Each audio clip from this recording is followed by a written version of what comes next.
Mga pinagbawal na salita ni Meta. Kung napapansin mo na hindi na masyadong lumalakas ang reach ng post mo, baka isa sa dahilan ay ang paggamit ng mga salitang delikado o bawal kay Meta. Ngayon, i-explain ko sa inyo kung anong klaseng mga salita ang dapat mong iwasan para hindi malimit ang account mo. Una, iwasan ang direct claims lalo na kung tungkol ito sa katawan, tira o resulta.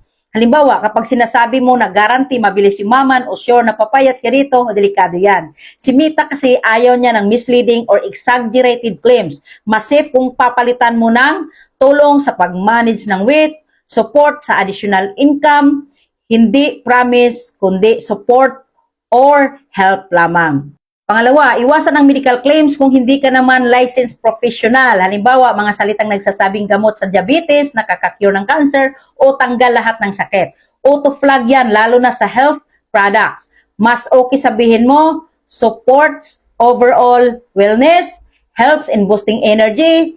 So remember, support, not cure. Pangatlo, iwasan din ang mga salitang may kinalaman sa hate, discrimination o sensitive topics tulad ng panlalait sa lahi, kasarian, religion, or any group. Kahit joke yan sa'yo, kapag nakita ni Meta, pwede niyang bawasan ang reach mo o worse, ma-report at ma-restrict pa ang account mo. Pang-apat, iwasan ang mga spammy words tulad ng click this now, instant income, message me ASAP, limited one day only. Hindi man to Taliban, pero kapag sobra-sobra ang gamit mo ng ganitong words, mukhang spam ang content mo. Mas maganda, ganito ang gamitin mo. If you're interested, comment info. Let me know in the comments. Mas natural, mas organic tingnan. Panglima, iwasan din ang mga salitang very negative or alarming tulad ng puro takot, pananakot, o sobrang pressure. Meta also looks at user experience.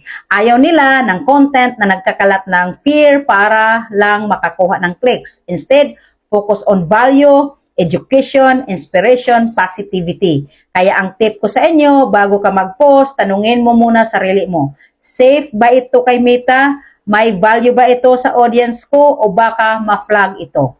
Kasi kahit gaano kaganda ang content mo, kapag mali ang salitang ginamit mo, sayang lahat ng effort mo.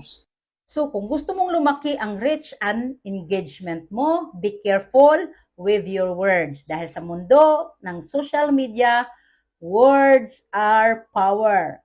May natutunan ka ba? Kung mayroon, comment mo kung ano. Please like, follow, and share para ang alam natin malalaman din ng iba.